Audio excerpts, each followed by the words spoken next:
이번 시간에는 쉐입 레이어, 쉐입 레이어의 어떤 트랜스폼에 관련된 속성들에 대해서 좀 살펴보도록 하겠습니다.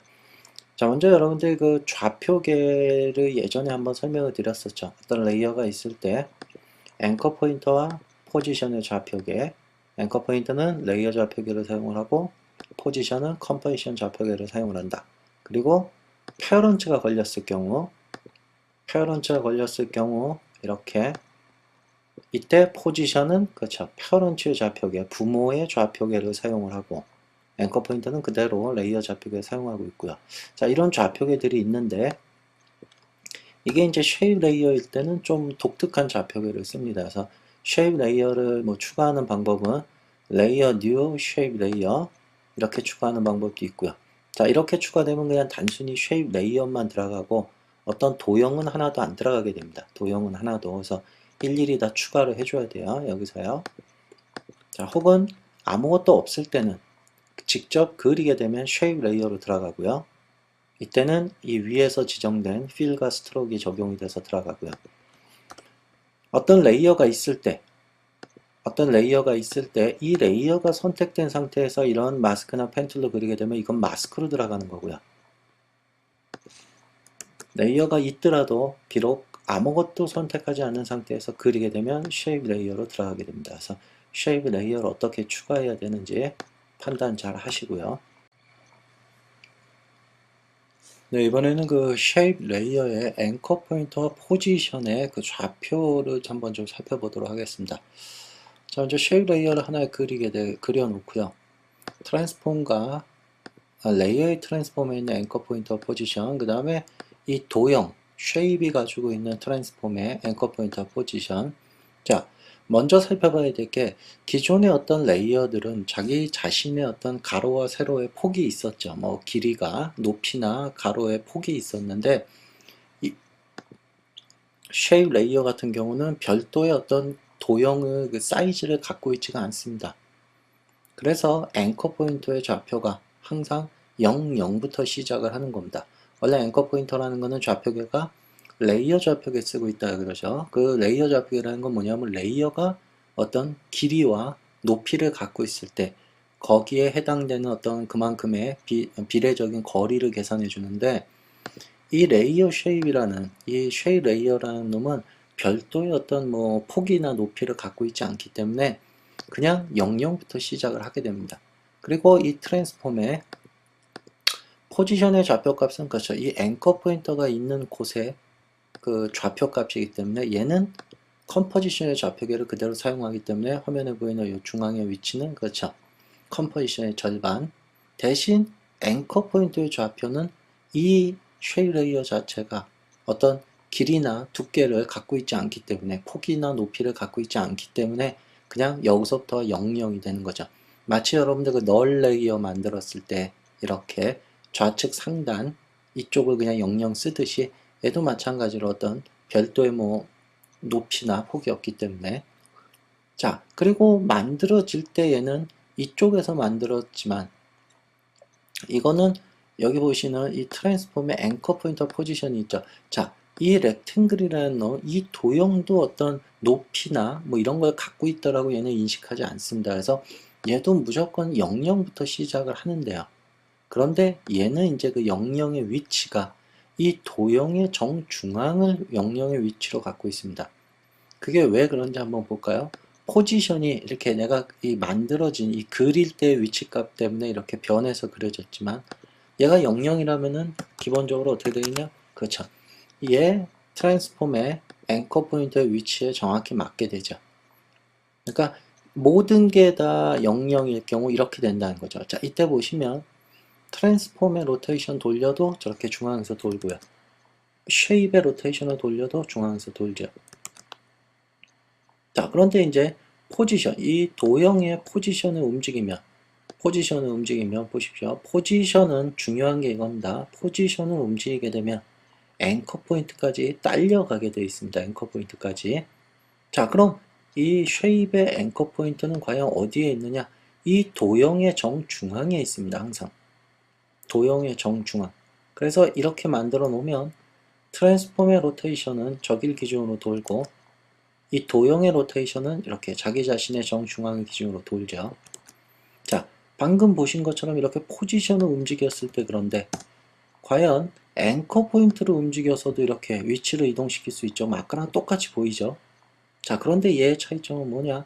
얘를 돌려도 저렇게 앵커 포인터가 컴포지션의 중앙, 화면에 보이는 저길 기준으로 돌고 쉐입의 로테이션을 돌려도 마찬가지로 컴포지션의 중앙, 처음에 있던 위치에서 돕니다. 그 이유가 뭔지 아시죠? 중요한 건 이겁니다.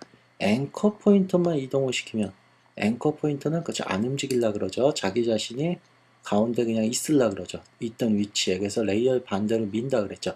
그 원리 때문에 그렇습니다. 그래서 여러분들이 착각하시는 게 얘를 이동을 했을 때와 이게 모양이 똑같기 때문에 별도로 이렇게 앵커 포인트가 보여지지 않기 때문에 쉐입 레이어는 쉐입의 앵커 포인트가 별도로 보여지지 않기 때문에 이건 굉장히 많이 헷갈려 하십니다. 그래서 이렇게 됐을 때 분명한 차이가 나죠. 네, 그런데 얘로 이동을 했을 때 네, 이때는 차이가 없죠. 이렇게 돌렸을 때나 이렇게 돌렸을 때나. 자, 그래서 여러분들이 요 앵커 포인트와 포지션의 좀 관계를 잘 좀 이해를 하고 계시면 나중에 이제 이 쉐입을 여러 가지 이펙트를 써서 어떤 모양을 만들거나 애니메이션 시킬 때 좀 더 쉽게 접근하실 수가 있을 겁니다. 그래서 요 관계를 잘 한번 이해를 해 두시기 바랍니다. 그래도 확실히 좀 이해를 하셔야지만 어떤 작업할 때 좀 편하시기 때문에요. 자, 무조건 어디에 그리던 얘는 컴포지션 중앙에 앵커 포인트가 위치하게 되고 그것을 00으로 인식을 합니다.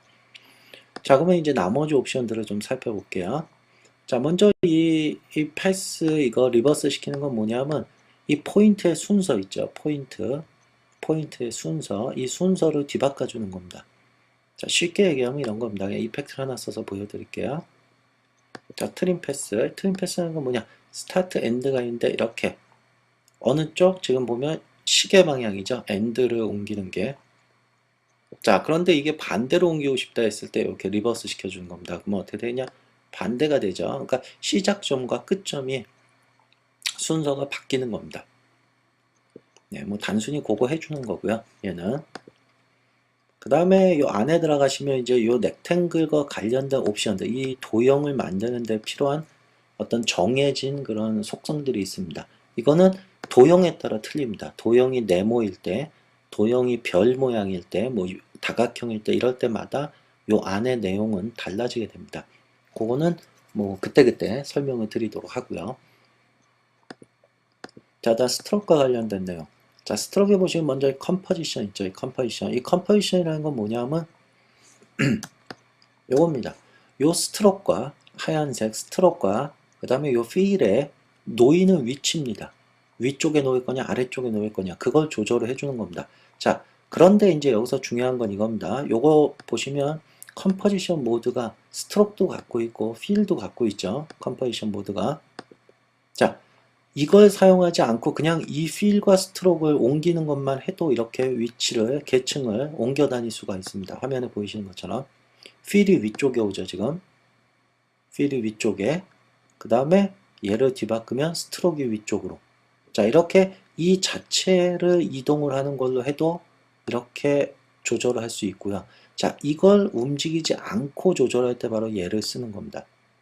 자, 비록 스트로크가 위쪽에 와 있지만 나는 얘를 강제로 아래쪽으로 보내고 싶다 이겁니다. 아래쪽. 자, 그러면 아래쪽으로 보내게 돼 있죠. 정상적으로. 자, 그런데 이제 나는 이 필이 현재 계층 구조상 아래쪽에 위치해 있는데 필이 아래에 있죠. 스트로크 아래. 그런데 얘를 이 위치를 바꾸지 않고도 강제적으로 어떻게 above 위로 올리겠다 이겁니다. 그러면은 필이 올라오게 됩니다. 위쪽으로. 자, 반대의 경우도 한번 해볼까요? 자, 내가 필을 위로 올렸습니다. 그럼 당연히 필이 위쪽으로 올라오죠. 자, 그런데 필이 위쪽에 있는데 나는 얘를 강제로 빌로우 아래쪽으로 위치시키고 싶습니다. 얘를. 그리고 스트로크는 아래쪽에 있는데 강제로 위쪽으로 위치시키고 싶습니다. above. 자, 그럼 어떻게 됩니까? 그렇죠. 스트로크가 비록 계층 구조상 아래에 있지만 이렇게 위쪽으로 올라오게 되는 겁니다. 그래서 이걸 갖고 조절하시는 분들도 있고요. 얘를 갖고 이렇게 조절하시는 분들도 있고요. 혹은 이 컴포지션 모드를 가지고 조절하는 분도 있고요. 요거는 이제 경우에 따라서 어쨌든 컴포지션이라는 모드가 뭘 하는 건지 필과 스트로크의 어떤 위층과 아래층의 그 계층을 뒤바꿔 줄 수 있는 겁니다. 그 다음에 뭐 컬러 같은 건 뻔한 거죠. 설명 안 해도 되고요. 오페서티 뻔한 거죠. 스트로크의 오페서티. 자, 스트로크의 오페서티 조금 낮춰보겠습니다. 자, 뭐 어떻게 되는지 보이시죠? 이렇게 필을 겹쳐서 해서 이 두께를 조절하면은 여기 마스크 패스를 기준으로 양쪽으로 이렇게 조절되게 됩니다. 그래서 이런 것도 좀 잘 기억을 해 두시고요. 자, 그 다음에 여기 라인 캡스라는 게 있는데 요거는 좀 이따 할게요. 요거는 오픈됐을 때 사용하는 겁니다. 계곡선일 때. 지금 같은 경우는 바꿔도 아무런 변화가 없어요. 패곡선일 때는. 자, 여기 보시면 라인 조인이라는 게 있죠. 요게 뭐 하는 거냐? 모서리 쪽입니다. 요 모서리 쪽. 요 모서리 쪽을 어떻게 다듬을 거냐 이겁니다. 그래서 미터 조인이라는 거는 요 아래에 있는 미터 리미트 여기서 지정한 거리보다 긴 놈은 다 잘라버리게 됩니다. 긴 놈은. 예를 들어서 1이라고 줬죠. 그러니까 1보다 더 많이 나간 놈은 컷 시켜버리게 됩니다. 네, 이 정도만 돼도 요 길이가 2가 안 되네요. 그래서 예를 들면 뭐 이런 거는 저런 거 할 때 좀 많이 쓰겠죠. 예, 이런 스타 같은 거 조절을 할 때 제가 뭐 많이 좀 이렇게 할까요? 네, 이렇게 하겠습니다. 자, 이렇게 그리다 보면 이렇게 잘리게 되죠. 엣지 부분이. 예, 그 이유가 뭐냐면 스트로크 쪽에 보시면 기본적으로 얘가 그렇죠. 미터 조인으로 되어 있는데 이 미터가 4로 되어 있습니다. 그러니까 얘가 4보다 긴 놈들은 이 두께가 4보다 긴 놈들은 다 잘라버리게 됩니다. 그래서 얘를 뾰족하게 만들고 싶을 때 얘를 조절하는 거죠. 더 높게. 그러면은 여유 있게 팔까지는 살리게 되기 때문에 예, 이런 거 할 때 여러분들이 조절하시는 거고요. 자, 그 다음에 여기 있는 얘는 뭐냐? 라운드 조인은 무조건 라운드 처리해 주는 겁니다. 라운드 처리. 모서리 부분을. 그 다음에 여기 있는 거 베벨 조인이라는 건 뭐냐? 무조건 그 단면 처리해 주는 겁니다. 커팅. 단면 처리. 무조건 커팅. 얘는 미터 조인이 없습니다. 그 리미트 거는 게. 그래서 무조건 얘는 모서리를 단면 처리를 해주는 거고요. 자, 그 다음에 요거 알려드리겠습니다. 라인 캡. 요 라인 캡이라는 건 뭐냐면 계곡선일 때 예, 이렇게 열려 있을 때 요 엣지 끝부분 있죠. 끝부분의 모양을 어떻게 다듬을 거냐 이겁니다. 그래서 라인 캡, 자, 컷 캡이라는 건 뭐냐면 요 포인트 있는 곳에서 바로 잘라버리는 거고요. 그 다음에 라운드 캡은 이렇게 라운드 처리해 주는 거고요. 원형으로 둥글게. 그 다음에 여기 보시면은 프로젝팅 캡이라는 건 뭐냐면 요 라운드 처리된 부분 있죠. 요 앞부분 여기까지 가서 컷을 시켜버리는 겁니다. 여기까지 진행을 해서 컷을 시켜버리는 거여서 요 세 개가 어떻게 차이가 있는지 라운드 그 다음에 컷 캡 그냥 바로 잘라버리는 거. 자, 다음에 대시하고 갭이라는 게 있는데요. 이전에 열어봐도 아무것도 없죠. 자, 이건 뭐냐? 대시 플러스 버튼을 누르면 대시가 하나가 추가가 되고요. 또 한 번 누르면 갭이 하나가 추가가 되고요. 또 누르면 대시, 또 누르면 갭, 또 누르면 대시, 또 누르면 갭 이렇게 세 번까지 추가를 할 수 있습니다. 삭제시키는 거는 빼기, 빼기, 빼기, 빼기. 자, 이렇게 대시라는 거는 뭐냐면 내가 진행시킬, 패스를 진행시킬 것이 대시고요. 갭이라는 건 이렇게 잘라버리는 이 떨어지는 구간. 네, 그래서 대시를 얼마만큼 주고 갭을 얼마만큼 줄 건지. 자, 하나만 주면 이렇게 대시와 갭을 하나만 주면 일정하게 거리가 그런 점선이 나오는 거. 이거를 좀 불규칙하게 하고 싶다 그러면은 마찬가지로 또 추가를 하시고 대시 갭을 두 번째 대시는 뭐 짧게 갭은 더 길게 이런 식으로 조절하시면 되는 거고요. 자, 예를 들어서 여러분들이 어떤 점선을 만들고 싶다. 점선. 이걸로. 점선을 만들고 싶다. 그러면은 반드시 여러분들이 하셔야 되는 게 얘를 먼저 라운드로 바꿔주셔야 됩니다. 라운드로요. 그 다음에 대시, 얘가 어떻게 됩니까? 0이 될 겁니다. 그 다음에 갭이 정확히 붙으려면은 요 스트로크의 두께와 똑같이 주시면 되고요. 그러면 정확히 이렇게 붙게 되고요. 점이 뭐 적당히 떨어뜨리려면 이렇게 갭을 더 조절하시면 되고, 어쨌든 반드시 점선을 만들 때는 여러분들이 요거 잊어버리시면 안 됩니다. 라운드 캡을 선택을 해 주셔야지 다른 거에서는 안 나오죠, 절대. 이렇게 해서 대시캡 뭐 옵셋이라는 건 뻔한 거죠. 예, 옵셋 시켜주는 거죠. 자, 그 다음에 이제 필 쪽을 들어가 보시면은 필 쪽, 예, 필도 컴포지션 아까 봤죠. 그 다음에 필 룰이라는 게 있는데 얘는 뭐냐면요, 요겁니다. 이 제가 펜툴로 어떤 도형을 하나 그릴 때요, 일부러 제가 이렇게 겹치는 부분, 이렇게 선을 크로스 되게끔 이렇게 그렸다 이겁니다. 자, 이렇게 닫아버렸어요. 자, 이때 요 겹친 이 크로스된 요 부분, 요 필을 어떻게 처리를 할 거냐. 자, 요 필에 보시면 요거 필 룰.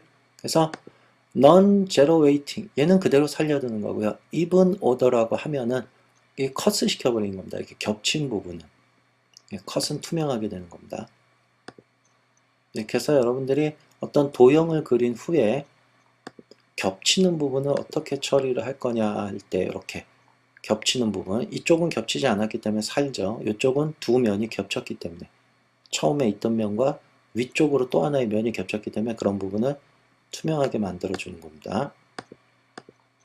기본값은 안 하는 거고요. 컷을 안 치는 거고, 요거 이븐 오더라는 거는 컷을 치는 거고요. 뭐 컬러는 뻔한 거죠. 그 다음에 오페서티 이것도 뻔한 거고요. 자, 이렇게 해서 기본적인 뭐 쉐입의 어떤 이 트랜스폼과 나머지 어떤 그 기본적인 속성들에 대해서 좀 살펴봤고요. 뭐 이런 것들은 뭐 스킬 이런 건 너무 쉬운 거니까 한 번씩 해보시고요. 자, 한번 다음 시간에 이어서 이제 실제로 어떤 이런 이펙트나, 예, 어떤 도움을 줄 수 있는 트랜스폼 인자들을 가지고 작업하는 거를 한번 보도록 하겠습니다.